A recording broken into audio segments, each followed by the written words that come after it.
Tuesday on The Social. One couple is considering saying I do to screening the Jays game at their wedding. But is that a foul play? And Diane von Furstenberg says that her husband being gay makes no difference to their marriage. We dive into the designer's comments. Then, the cashmere sweater of white wines. A warm hug in a glass. We're falling in love with these seasonal sippers picked by sommelier Natalie McLean. Plus, facing high-stakes decisions. What to consider when arranging long-term care, dealing with terminal illness, and other health matters on behalf of your dependents. It all starts now on The Social.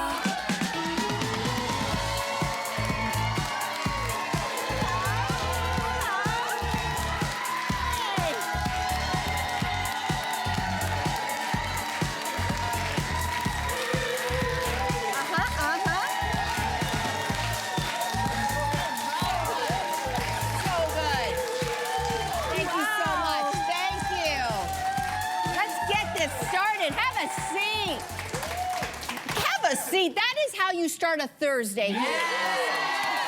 That's it. That's the energy. Thank you so much for that warm welcome. Well, listen, imagine you're getting married this weekend, but as we know, the Jays are playing in the World Series this weekend. So one Toronto bride-to-be is facing this very dilemma. Look at this. Should I have the Jays game playing at my wedding? Yes. I get married on Saturday. It's going to be game 2 of the World Series, and half the guests at the wedding are from Toronto. And then the rest of us are Canadian. It's tricky. So the question is, you heard the question, should the bride play the Jays game at her wedding? Yeah.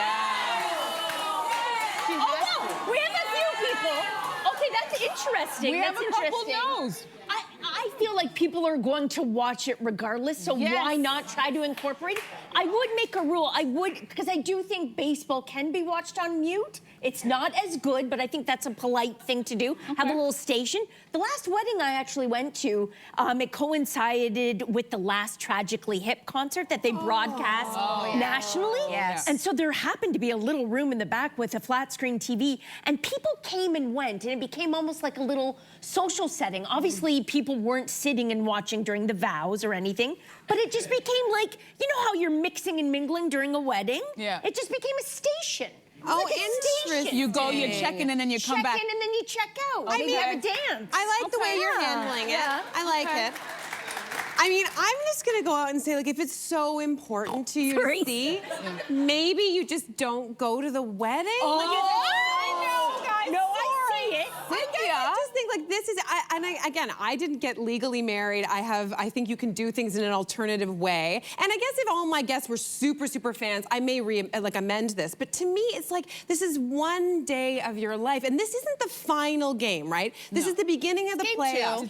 Or second game of the playoffs. It's not like the duel. And the thing is that like, I can understand for big fans that this is a dilemma, but there's PVR was invented for a reason, and you can't do that? You can't do that? We're not PVRing. That's a good point about game 2. That's a good point. No, this is the World Series, ladies. I'm watching that game live, PVR it. First of all, if I watch, I don't watch, I'm gonna hear. I'm gonna hear what's happening, and then I won't know. You go to the bathroom and you check it on your phone? I'm okay with that too. First of all, I've gone to events, I've hosted events for regular season games and seen grown men who are like this the entire time. That's not even World Series. So I think it's inevitable that everyone's gonna watch. I don't know about that room, because you know what would happen? Everybody's just gonna go to that room and stay in that room. What I would do is like, just let people have it on the table so it's there, or a big screen somewhere so it's in the room so everybody can be in the same room. Section them off, I don't think it's a great idea, but I do. You like the muting? You like the muting? The muting is fine. You know what? The meeting is fine. I also think that during the ceremony, that's the only time I'd be like, please do not look at your phone. This is a ceremony. The reception, sure. Okay, let's. Okay, go. Yeah, no, I was gonna say I don't know what kind of wedding they're having because weddings look all the different ways. Because you know, if you had a Catholic wedding, I don't know if they're Catholic, you'd have the church early, and then the reception. For my reception didn't start until 6 p.m., which means you could technically get a lot of that party underway. The party's going, and then the game starts at 8 p.m. Eastern. But, okay, that's but that very means it's reasonable. like, isn't this out west? Isn't this in Calgary? These people who are getting married, or No, it's Toronto. Oh, they're in Toronto. Okay. So like 8 o'clock is a good start. So I just think like this, and she looks like she's already on board. This looks like a fun couple. I don't think this is going to be, because I thought to myself, if she's a hard no and he clearly is a hard yes, this marriage is over before it begins. No. And that's not the case. No. So she clearly no, that's what I said. She looks like she's on board. Yes. I think she's on board. So I think it's gonna happen. Hey, what if they lose, though? No. You have to be smart. No. Listen. Okay, I want to talk to the bride. Okay. It's a good point. Okay. No, she brings up a fair point because there's the pregame vibes where we're like, yeah, like let's say we win or lose on Friday, we're gonna be extra excited for Saturday's game, right? So she's got to do really smart work here. She's got to have the playlist ready. Okay. Because if they lose, which is not do or die, we know it's only game 2. You said. All right. You get the playlist ready, which is we'll get them next time, because you know the vibe could be killed. So she needs the playlist to make sure she brings everybody I'll tell you something. As a Jays, that's great. Yeah. Good point. But I'll tell you, as a Jays fan, there's not one song on that iPod that is gonna change my mood if we lose. But this isn't just affecting regular brides. I just want to say this is also affecting the Blue Jays because right winger George Springer's sister is also getting married. She's getting She's like, this was not on my bingo card for 2025. She's getting married a week after the World Series. So I'm sure all of her pre-wedding stuff, no one's attending that. So for brides out there, it's not just you, also the Blue Jays, they're feeling it as well. No, you know what? The difference is George Springer will be at her wedding. But what mood will he be in if they don't win the World Series? It kind of mimics like an actual wedding. Sometimes they take and sometimes they don't. So the vibe will be the same, right? That's true. Okay, we're keeping with sports, but we're moving on to this. In an interview with NBC, Michael Jordan revealed that he hasn't picked up a basketball in years, okay? So he said that he was recently asked to shoot a free throw and he got really nervous. But of course, he swished it. So could you picture yourself stepping back from the thing that you loved the most in life and like never turning back to look at it again? Listen, I get it from his perspective. If I could put myself in Michael Jordan's shoes for a minute, I get it. I actually think this is showing a really high level of self-awareness. Yeah. He is the Michael Jordan. I don't think, he said today, if I could take a magic pill so that I could play at the level I used to, that's the only way he'd ever get back in the game. Yeah. He understood when to leave. He understood when to leave, which is a very hard thing for champions to do. The second thing is he has stepped away from the game almost completely. We've seen him almost not at all. He has minor ownership in things. If you guys know, this actually came out of an interview because he is kind of back. NBC has just hired him to be a special contributor for this season of the NBA. Yeah. So you're going to start to see Michael Jordan more, and I hope we do because I quite enjoy Tom Brady doing the same in NFL coverage. I would love to see Michael back. I think he's showing a high level of intelligence and self-awareness to say, I cannot be at that level, so I know when to walk away. And P.S., he's crying himself to sleep every night with the $330 million a year he makes with Air Jordan. He's just fine. You know what? Michael Jordan is never going to touch a basketball, and it's our fault. It's my fault. It's yes, you too. It's your fault. It's the podcast, The Pivot. It's the shop. It's NBA Today. It's every conversation in every barbershop about who is the greatest basketball player of all time. Right? And who do we think about? It's always Michael Jordan in that conversation. We have all of these wonderful images of him burned in our brain. He's up in the air, tongue out of his mouth like this. Yeah. And this is how we have him. God. And so I didn't realize that we have been exalting this man like a god until I saw this very vulnerable moment with him in this interview with Mike Tirica and him kind of expressing how nervous he was to do a free throw. This is Michael Jordan nervous about a free throw. He's like, but he realized all the kids who are watching, their parents for the last 30 years have been building him up to be this great guy, and he got nervous. And I'm like, we did this to you. We kind of put you in this golden cage because you are the greatest. And at the end of the day, he's a 62-year-old man today, and he is a regular man. he was great at what he did, but he's not some kind of god. But we've been talking about him in that way. I don't think we expect that. Oh, listen, when you're in every conversation about being the greatest of all time, even if it's in his head, it's real. I think there's that fear that if you do something and you don't do it, listen, and there are more voices now than there were back then to be like, oh, he's not the same, oh, he's not the same, and we don't have that same kind of sensitivity. And it actually reminds me of something that Tina Turner said. Someone wanted her to go out on tour just near the end, and she was like, I'm not doing that. People expect this from me. Yeah. And I can't give them that because physically I'm not there. So I'm not sitting on a piano on a bench and just singing ballads. People expect that, and I feel like he's in that same kind of What do you think, Jess? Well, that's why I choose to do everything sort of right here. Not here, not down here. Just average. That way there's zero expectations. It's also, think about it. I know what you're saying, and that I don't think that you do things just here at all, but I think that there's something to be said for people who, obviously Michael Jordan at one point in time was a little boy who just loved basketball. He loved to play it, he got a lot of pleasure out of it. And then it became his vocation. And then all these expectations, as you pointed out, were piled on top of him. And I think it's sad when we have this happen. I'm sure people can relate to that idea of you take something that you love, it's our side hustle culture, and then you get paid for it. When you get paid for it, it suddenly can suck some of the pleasure out. So in a way, this is, like, I mean, I found it striking that he said years. Like, this is a man who has children and grandchildren. You're telling me that even when the cameras are off, you're not picking up a basketball just for you? That to me is sad. Like, that's very sad, and it's something for us to all, like, maybe be careful what you wish for sometimes, because it can suck the pleasure right out of it if you don't watch what you wish for. Remember, but this is a guy, this is a guy who would win a game and then go and practice for 3 hours afterwards. Like, he was really, really into it and like put his body through so many things. So I understand him kind of stepping away. I get it, or maybe he got totally fulfilled and he's all good now. After the break, everybody, fashion designer Diane von Furstenberg says that her husband being gay makes no difference to their marriage. This is going to be a fascinating conversation. We'll tell you more. We'll tell you more after this.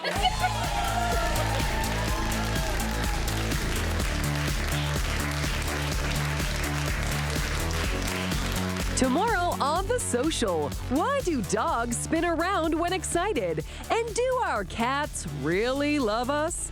Science writer Jay Ingram stops by to give us the answers and chat about his new book.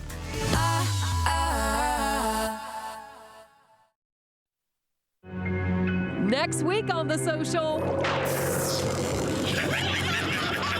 we're feeling positively wicked. Halloween is around the corner. Find out what our coven will conjure up this year.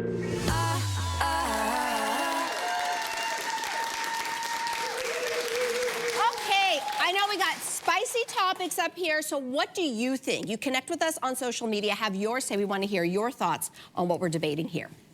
All right, so fashion designer Diane, although I remember calling her Diane von Furstenberg, is speaking out after being asked about her husband of 24 years, Barry Diller, coming out as gay. Now, Diane told Variety, "What's the difference? It doesn't change anything, and it's a stupid question. I married 2 gay men. Okay, to me, they're not gay, so it doesn't make any difference."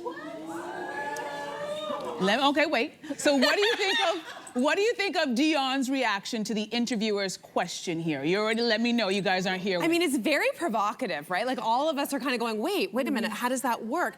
But I think it's really interesting because she's opening up the conversation of, like, what does this spectrum, this rainbow of sexuality really mean? And a few years back when you heard, like, the young kids starting to talk about all these little different, I think there's something like 50 different sexual identities. I'll admit, I was kind of like, what? Really? Are there? And then I started reading them and being like, well, wait a minute. Am I one of these things? Like, for example, pansexuality refers to anyone who, when you have an attraction to anyone, regardless of gender or gender identity. They're just attracted to the person. And similarly, there's something called sapiosexuality, which refers to an attraction first of intelligence. That you actually don't care so much about the body, you're attracted to the intelligence. So I don't know about the dynamics of how Diane and her partner work, whether or not they're having traditional intercourse, whether they find pleasure differently, whether they just define it differently. But the fact that she doesn't care means we shouldn't care either. Oh, you know wow, what? nicely said. That's an interesting take.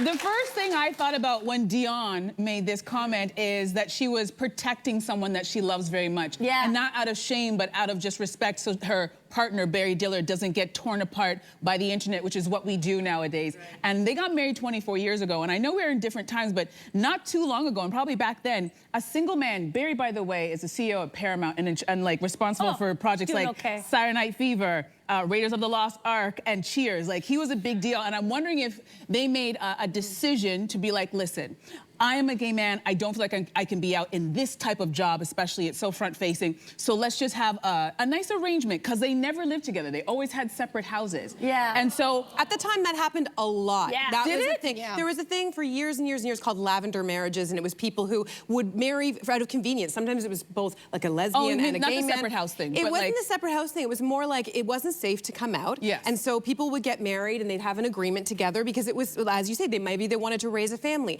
I think that happens less and less now in this day and age than back then, because we have more options and opportunities. Yeah. I just want to jump to the idea that why this is challenging, and why I think, listen, it was fair for the reporter to ask the question.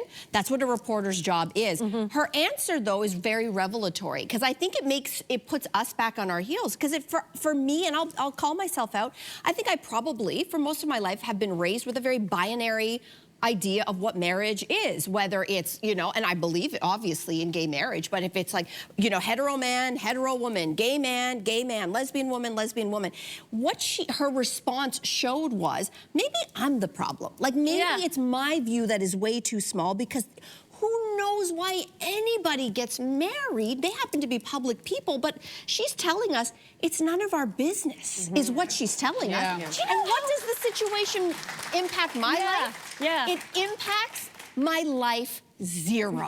So what do I care? I actually read this entirely as though she almost couldn't compute the question. Like, what do you mean? What about my husband? My husband of 24 years that I love? I love him so much. Why does it matter that he's gay? Like, she almost couldn't process it. And I took it as being, don't laugh, but so romantic. This woman couldn't even get to the level of what we're talking about here, because for her, it's just the man that she loves. It almost seems like a side detail. I don't know. I thought it was so beautiful. I want to put it out there. My friend Michael, who's gay. Michael, when you're ready to get married, call me. I'm ready. There you go.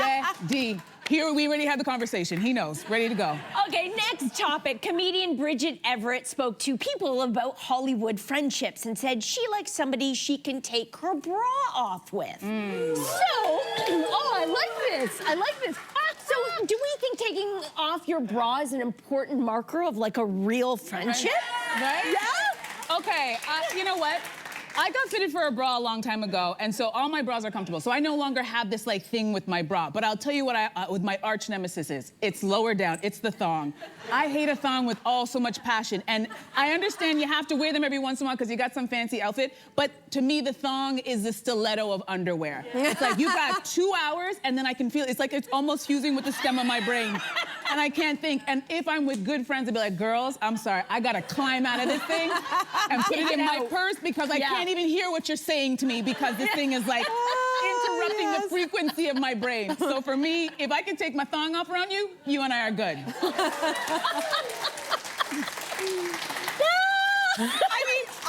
I do love this. I feel like when I take off a bra, a comfortable bra, it's like a bragasm. You know that feeling? Yeah, I just had one. Just my thinking God, about right? it. Yeah. It's such a good thing. But you know what? Another more important, almost marker of like, I know I'm really good friends with somebody when they show me their house when it's a mess. Yeah. I love walking into someone's house and it's like, oh my God, you know. It looks like people live there. Oh, I love it so much. And it means that you feel safe enough to show me your non-perfect home. And I know, like, that was the first reason why I fell in love with my friend Josie, was that she's like, oh my God, the house is a disaster today. I was like, you trust me, and I'm in, and because it takes a lot for me to do the same. Yeah. Mine's a little different, my marker. Bra, yeah, but always, I'm never able to take off my bra in front of friends, like, full expose. Like, I kind of do it under the t-shirt or with my back. Because she's modest. She's so modest. Yet, my marker is, if I let a toot out in front of you, and it's not even by accident. This is... And not even a toot, it's a Cracker Jack. Like, if I know it's gonna be a Cracker Jack. She does do this. She does this all the time. It's like a marker of, like, I think we're gonna be friends. And then if the reaction is like, oh, you little Cracker Jess Jack, is farting again. I'm like, That's my gift to you. I love it. Oh my That's God. it's the Your farts have brought so much joy. Yeah. They really have. it's the derriere equivalent of your nose snort. This one I can control. This one I can't. Interesting. Okay. Yeah. I'd argue that you can't control that one either. But that's for another conversation. The practice I put in. Hours and hours, the 10,000-hour rule. You're the Michael Jordan. I'm the Michael Jordan farts. You're awesome. Okay, well, up next, everybody. Boy, this next topic is going to get you riled up. Kristen Bell is under fire after a post that she made about her anniversary. So we're going to tell you what she posted, and you'll understand why she's getting some heat for it after this.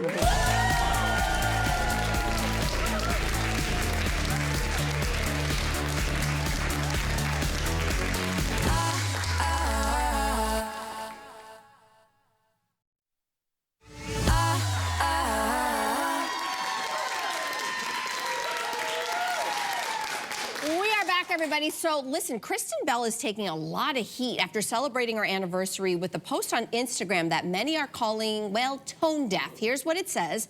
Here it is. Happy 12th wedding anniversary to the man who once said to me, quote, I would never kill you. A lot of men have killed their wives at a certain point. Even though I'm heavily incentivized to kill you, I never would.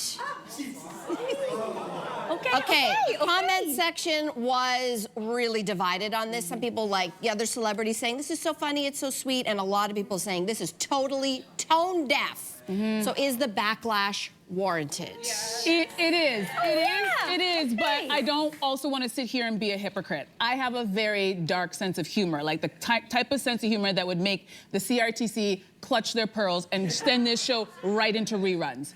But I do have the common sense to know where those jokes can be told. And what I'm really baffled by is that Kristen Bell, 45, her husband Dax is 50. These two have been in the industry for over 3 decades, that they did not have the common sense to know that that was a joke for the two of them and not for the world to see. And to make matters worse, it's Domestic Violence Awareness Month.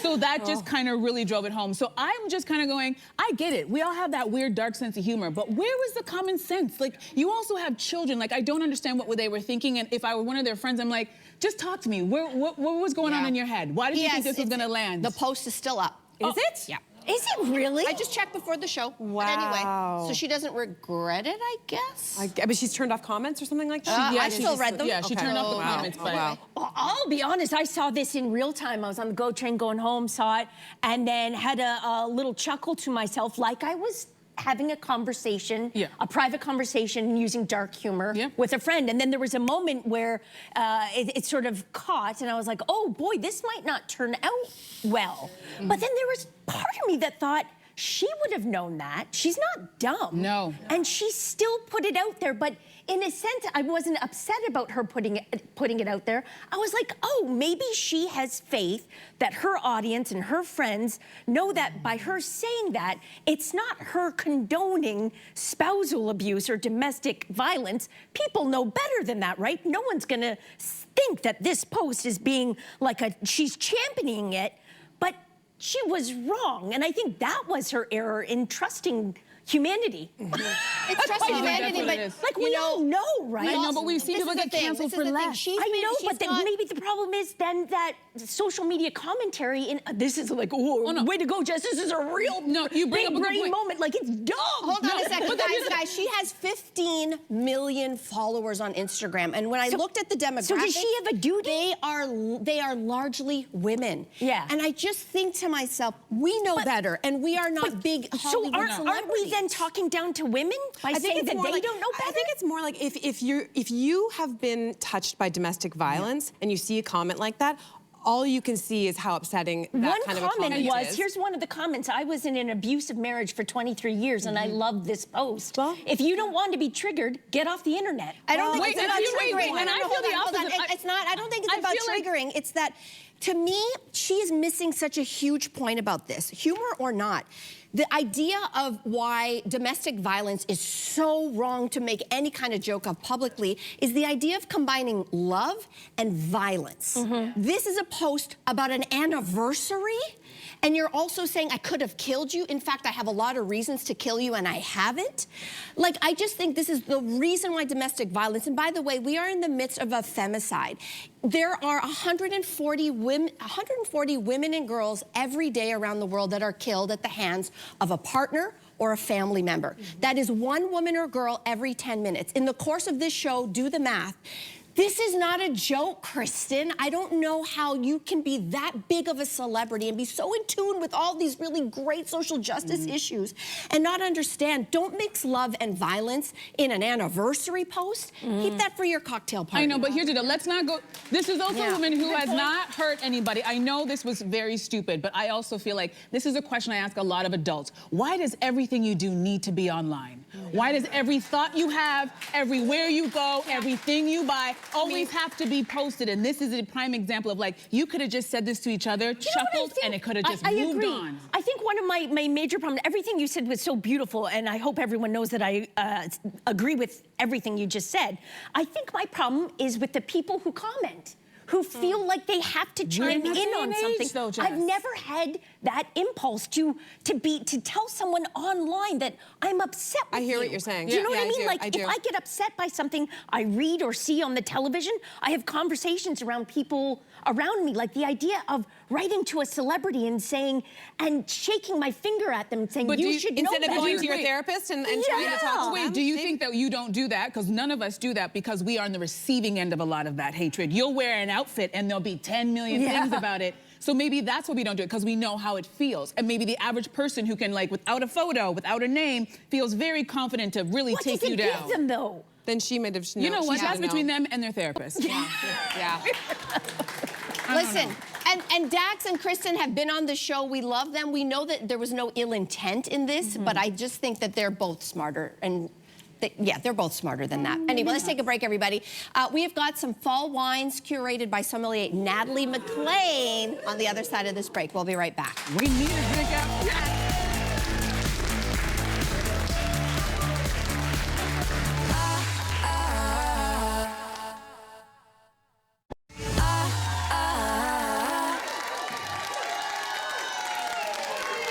Welcome back, everyone. As the seasons change, so do our palates. And with the cooler weather settling in, it's the perfect time to switch up your wines. And here with her favorite picks for the fall is the editor of Canada's largest wine review website. Natalie McLean is back. Yay! We're always so happy when you're here. We were literally dancing in the commercial break. We're like, we're gonna drink wine! It's the wine, I know. Okay, but let's get serious for a second. Yes. So what do you consider when you're recommending a wine for the fall season? Right, so fall is all about transition and comfort. So I'm looking for wines that can kind of go from patio sipping to sweater weather. Basically, they're wines with real commitment issues, but it works in your favor. I love that. So they're bridging that middle ground between I need like ice in my glass and I need a blanket on my shoulders. I love that. I love that world. Okay. And the first wine you've brought us is a little something called a Pinot Grigio. Oh, nice. Why don't you tell us about it? Okay. Some Pinot Grigio fans. So this is the Mastronardi Pinot Grigio from Kingsville, Ontario. Okay, good. And this, Canadian? yes, Canadian. And it's got these really zesty notes of green apple. Oh, that is really, zesty. Isn't that nice? Zesty is working. So you feel like you're walking into a sun-dappled orchard, you know, fall apple picking, that sort of thing. But it's still crisp.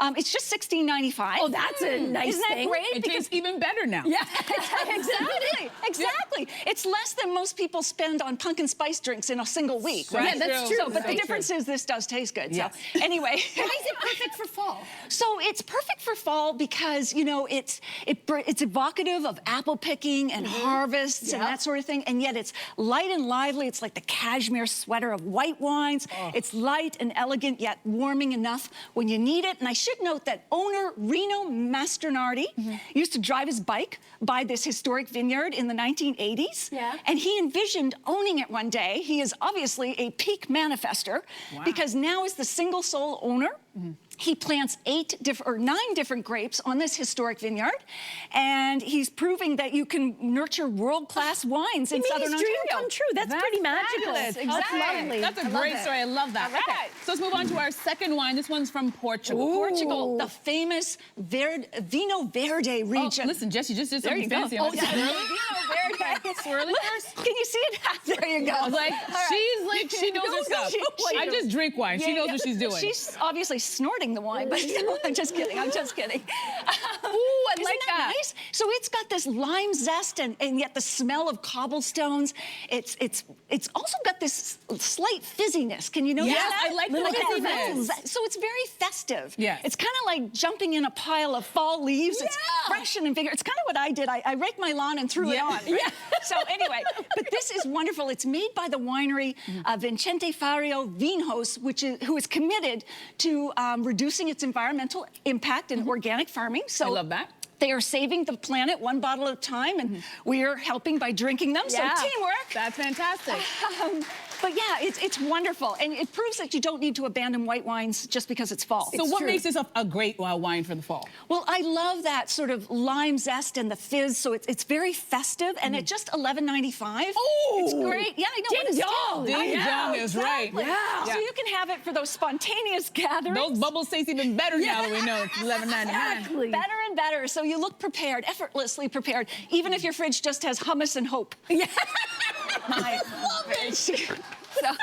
Well, listen, the next one you brought for us to All sample right. is also a Canadian selection. We're back to Ooh, Canada. Tell us about this So, guy. yay. So this is the Southbrook Triomphe Cabernet Sauvignon. Isn't that bold. nice? Yes. It really showcases the elegance of Canadian Cabernet Sauvignon. So it's got that classic cassis and blackberry.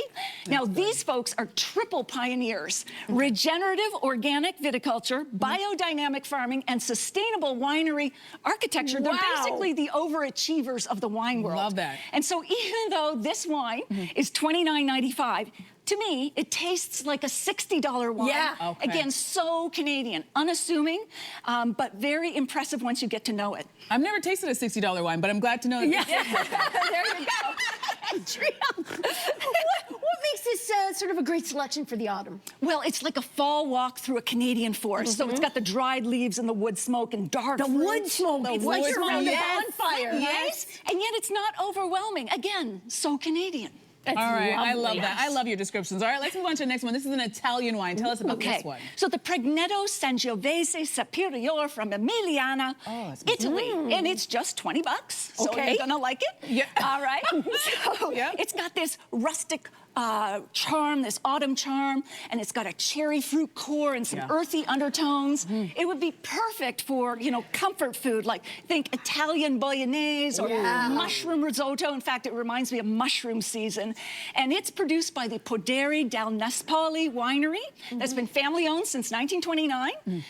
So clearly, with the 4th generation of the Ravioli family in charge, they've cracked the code on, you know, family business without the family drama. Oh, I love that. it. Isn't that This great? is beautiful. This is very good. Just a classic Sangiovese. And Okay, last one. last one. I'm excited about this guy. We're ending Yes. with a Chilean wine. I'm following Jess. I'm just swirling. What have I don't you know what brought? I'm doing, Good, but I'm look at swirling. this. Okay, I'm so there you proud go. of you. Thank you. I've Oh, grown. my Wow. Hello. Yes. So this Okay. is the Casillero del that Diablo. smells- It's the Devil's Carnival Fabulous Red. It's just $13.90 from Chile, and so you can Oh, I buy like 2 this bottles, right? one. You can get one for now and one for future you, who also deserves nice things. I do deserve Yes, nice things. Thank you for exactly. acknowledging that. All right, so what makes this a seasonal sipper? So it's a lovely blend of Carmenere and Cabernet. It's got these warming spices that favorite. warm you from within. It's like a party for your taste buds.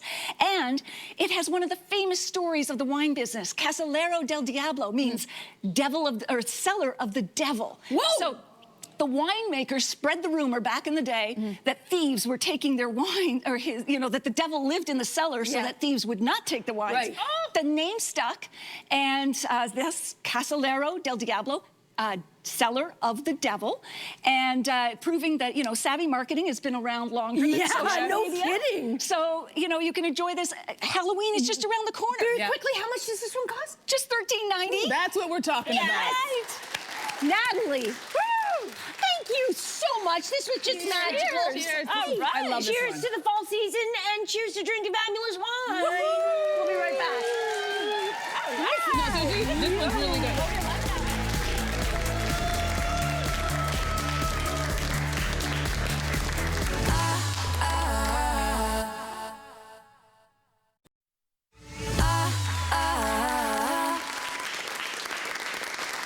Welcome back. Have you ever been faced with making a high-stakes health-related decision? Things like terminal illness treatment, long-term care, or health decisions on behalf of your dependents? Well, it turns out you don't have to do this alone. Our next guest has a PhD in bioethics, and as a registered nurse, she helps people make really complex health decisions. Please welcome to the show the founder of Greenberg Consulting, Rebecca Greenberg. Welcome. Thank you. Thank you for being here, Rebecca. So, Rebecca, you provide what you call decision-making support. So walk us through what this is and why people might use it. Yeah, for sure. Happy to. So we know that when we make decisions about our health or others, it's tremendously difficult and really weighty. So decision-making support is a systematic process where I work with my clients to help figure out what the decision should be. But more than that, it's the why. Why are you making the decision? And the why is so important because it helps to minimize decisional regret long term. So people really seek out the service when they're looking to not go through it alone and really decrease the burden of having that weight of making that decision. Okay, I think a lot of people would be curious how you got into this line of work. Yeah, so I've been in healthcare for over 20 years now. I started as a bedside nurse, and I saw firsthand the struggles people went through when doctors would give them the options and then be left to make that decision. So I went back to school and ultimately got my PhD in medical ethics. And then since that time, I have worked in-house at hospitals like Sick Kids or Sinai, led research programs. But since starting my own practice, I still support organizations in the healthcare space like hospitals, but where I really find joy and purpose is working with individuals and families to help them make their decisions. That's great. Let's talk about some different kinds of scenarios that people might be in that they might need your services for. Yeah, so I see three primary scenarios. The first scenario is making a decision on behalf of yourself. So let's say someone who has had cancer and it's come back and they know that it is going to be terminal. Do they try some more treatment or they move to comfort care? I see decisions being made between two people. Often that might be a couple, let's say deciding if they should start a family or they should grow their family. And then the third one is making decisions on behalf of others when they're not able to make it themselves. And we see this a lot with making decisions on behalf of our kids, on behalf of our spouses as they age, and also our parents. So is it time to put mom or dad in a long-term care home? Oh, I mean, each one of those scenarios, you can understand how hard those decisions are. So what are the common difficulties that people encounter when they're trying to make these complex decisions? So there's definitely some pitfalls that are helpful to know so that you can avoid them yourself. So one is when you're making a decision with someone else and you don't agree. Let's take a couple who is not on the same page about if they should have another child. I often see them trying to convince the other that they're wrong, that their opinion doesn't matter. So someone might say, I don't want a child because I'm really worried about finances, and someone else might say, but family is everything.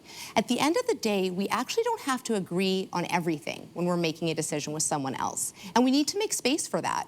What we do need to focus on is where are the things that really we can converge and where we want to hinge that decision. So that would be pitfall number one. The second one is we often think that when we're uncomfortable, we feel that sense of discomfort, that anxiety, that it's wrong. But when we talk about these kinds of decisions, we have to ask ourselves, are these really feel-good moments? What is that discomfort telling us? It often is a sign that we care, that we're thoughtful humans, right? It's not necessarily a sign that it's wrong. And the last thing is, just because we can doesn't mean we should. So I think in society today, we have this thought that more is better, like more is more. But in healthcare, that's not always the case. And sometimes we need to shift our focus, depending on what matters to us, to quality of life over quantity of life. That's great tips. Yeah. Let's get into your decision-making framework. So your first consideration is identifying someone's values. I think this is such a crucial thing at any stage of life. But give us an example of what this looks like in this framework. Yeah, so values is really just getting at what matters to somebody and what is at stake for them. So let's take that scenario we mapped out about making a decision if you should put your loved one in a long-term care home. So questions to get at the values that would guide that decision is, tell me about your parent. Who have they been their whole life? Who are they now? How have they made decisions in their past? What is their risk tolerance? And if they were in the room now and they were their best self, they were capable to make this decision on their own, what would they say? Oh, that's big. The next one that was on that list was identify themes of conflict. First of all, what is that? And then how does that show up? So usually at the center of a decision is all kinds of conflict. And the conflict comes from actually our values, because often there's many things that matter to us, right? Physical safety, emotional well-being, financial security, family relations, and we eventually can't prioritize them all. So the conflict comes from not knowing what the right thing to do is. So let's say I had a client recently, was in her mid-30s, wasn't sure if she wanted to have kids, but was not in a position to yet make that decision. And she was trying to decide if she should freeze her eggs. And she was conflicted about the toll emotionally, physically, financially, and still uncertain, right? So there's conflict embedded in these decisions. And so I work with my clients to help them really tease out what are those trump card values that they're gonna use to make their decision and move forward. That's great. So lastly, you map out a variety of scenarios, and it's not just best or worst, so tell us more. So yeah, for sure. Most of us are really good about thinking of the extremes, but we often forget about the middle ground. What is most likely? We don't spend enough time thinking about that. And then when we do think about the worst case scenario, we often forget to ask, how likely is that to actually materialize? And is that something that we could live with, or could we change the course? Let's think of an example of a family trying to decide if they should start growth hormone treatment for a child who has short stature, right? Best case is it works really well. Worst case is it's marginal benefit and years of treatment.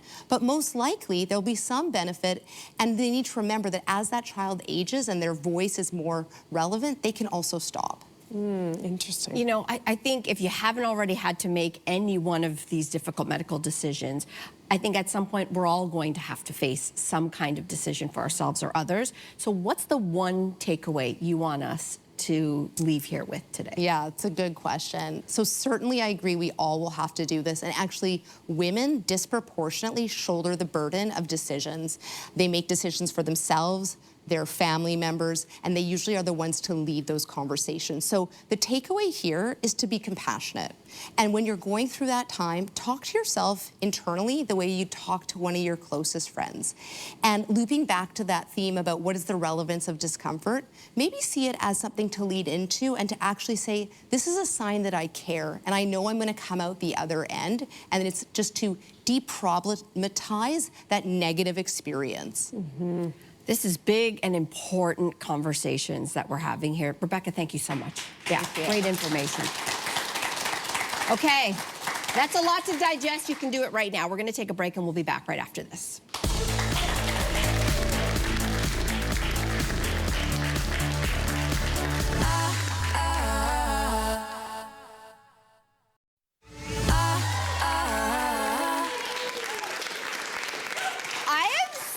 Excited about tomorrow's show. Maybe the only one on this couch. We're gonna find out, because tomorrow we are talking menopause and muscle strength. Oh my God. Oh my God, menopause! Menopause! So,